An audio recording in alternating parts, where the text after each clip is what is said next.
یہ اس والے کشمیر کی بات نہیں تو وہاں جو مظفر آباد یا اس کے جو سراؤنڈنگ ہے وہاں بھی وہی چل رہا ہے. بالکل پاپیٹس وہاں بھی ہیں، پاپیٹس یہاں بھی ہیں. اگر پرو کشمیر فورسز یہ ہوتی یا یہ سٹانس لے لیتے ہماری طرح تو یہ صورتحال نہ ہوتی. یہ جو لاک جام، سٹیل میٹ، جو تعطل آپ دیکھ رہے ہیں، ڈیڈ لاک دیکھ، سٹینڈ آف دیکھ رہے ہیں، یہ ختم ہو جائے گا. میری اپیل ہے اس فورم کی وساطت سے، یہ جو پرو انڈیا فورسز ہیں یہاں، کہ آپ واپس آ جائیے. انتخابات. اچھا، دوسری طرف نیشنل کانفرنس کہتی ہے کہ that only viable and practical solution to the Kashmir issue is the autonomy. Basically یہ ان کی روٹی روزی کا مسئلہ ہے اور کچھ نہیں.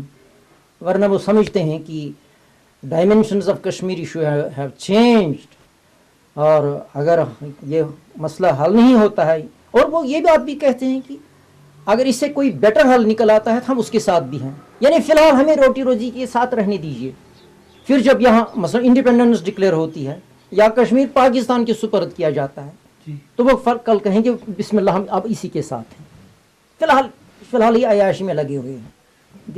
ان کی کوئی کمٹمنٹ نہیں ہے کشمیر کے ساتھ. ایک سروے رپورٹ آیا تھا جو پاکستان کے کچھ میڈیا آرگنائزیشنز یا چینلز انہوں نے اور بھارت کے جو انہوں نے جوائنٹلی کیا تھا یہ سروے. تو اس میں جہاں جموں پہ انہوں نے کیا، Jammu 95% of people they are with India. جب کشمیر کی بات آ رہی ہے اس میں ٹھیک ہے زیادہ تر لوگ انہوں نے کہا کہ انڈیپینڈنٹ کشمیر، لیکن کچھ لوگ انہوں نے بھارت بھی کہا، کچھ لوگ انہوں نے پاکستان بھی کہا. تو یہاں ڈویژنز ہے، آئیڈیالوجی کی میں بات کر رہا ہوں. تو یہ ریفلیکٹ ہو رہا ہے پولیٹیکل لیول پہ، جو پولیٹیکل پلیٹ فارم بھی ہے. تو اس لحاظ سے اگر ہم یہاں مزاحمتی لیڈروں کی بات کریں، عمر صاحب کی بات کریں یا گیلانی صاحب کی بات کریں، تو اب وہ کھلے میدان میں آ گئے ایک دوسرے کو، جس کو ہم بلیمز اینڈ کاؤنٹر بلیمز پہ آ گئے ہیں. تو جس کی وجہ سے لوگوں میں لگتا ہے ایک مایوسی سی چھا گئی ہے. تو اس حوالے سے آپ تھوڑا. ہاں بالکل کلیئر بات ہے. تو ہم اس سے بددل ہیں، اس سے بیزار ہیں اس صورتحال سے. میں دل کی گہرائیوں سے عزت کرتا ہوں میروائز عمر فاروق صاحب کی اور قبلہ سعید علی ایرانی صاحب کی. دونوں حریت پسند رہنما ہیں، دونوں کا ماضی ہے. ایک میری دائیں آنکھ ہے، دوسرا رہنما بائیں آنکھ. کہ اس قوم کا اپنا ایک ہیرو ہے. آپ کو پتہ ہے کہ 60 سال سے ہم مزاحمتی تحریک چلا رہے ہیں. تو ابتدائی ایام کے ہمارے ہیرو جو ہیں، مزاحمتی رہنما ہیں، سکسیسفل مزاحمتی رہنما، وہ ہے مہاجر ملت مولانا محمد یوسف شاہ صاحب رحمۃ اللہ علیہ، مجاہدی ملت چودھری غلام عباس صاحب رحمۃ اللہ علیہ. یہ اس وقت کے ہمارے مزاحمتی رہنما تھے. اور پھر جب دنیا سے وہ رخصت ہوئے ایک خلا پیدا ہوا. اس خلا کو پور کرنے کے لیے شیر ترہگام بطل حریت شہید محمد مقبول بٹ صاحب رحمۃ اللہ علیہ سامنے آ گئے. تو انہوں نے یہ خلا پورا کیا. He was highly qualified patriot of Kashmir. وہ 66 میں یہاں آئے تو پہلی دفعہ آرمڈ اسٹرگل کے لیے وہ مسلح تھے. پھر یہاں گرفتار ہوئے، ان کو سزائے موت، ہاں بالکل سزائے موت ملی، جیل بریک ہوا، واپس چلے گئے. پھر جب اندرا عبداللہ کارڈ ہوا، سملا ایگریمنٹ ہوا، تو وہ پھر آئے 76 میں اس کے خلاف ایک پروٹیسٹ کرنے کے لیے. مسلح پھر آئے اور آرمڈ اسٹرگل نئے سرے سے شروع کرنے کے لیے گرفتار ہوئے. Ultimately he was lodged in Tihar jail and he was hanged on 11 February 1984. ایک قدرتی ہیرو ملا کشمیریوں کو. اس کے صرف 4 سال بعد عظیم گوریلا جہاد یہاں شروع ہوا جو ابھی تک جاری ہے.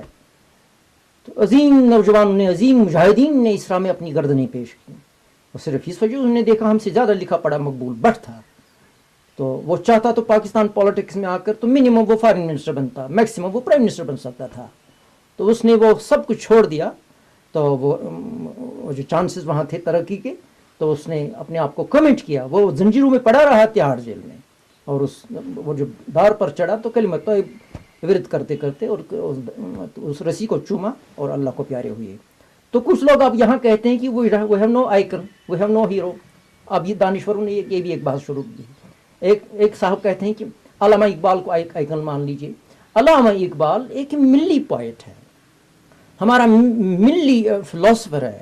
اس کا ایک گلوبل ایجنڈا ہے، ملی ایجنڈا ہے. بہت بڑے مطلب مفکر ہیں وہ ملت کے. ان کا ایجنڈا ہے تا خلافت کی بنا دنیا میں ہو پھر استوار، لا کہیں سے ڈھونڈ کر اسلاف کا قلب و جگر، اٹھ کے اب بزمیں جہاں کا اور ہی انداز ہے، مشرق و مغرب میں تیرے دور کا آغاز ہے.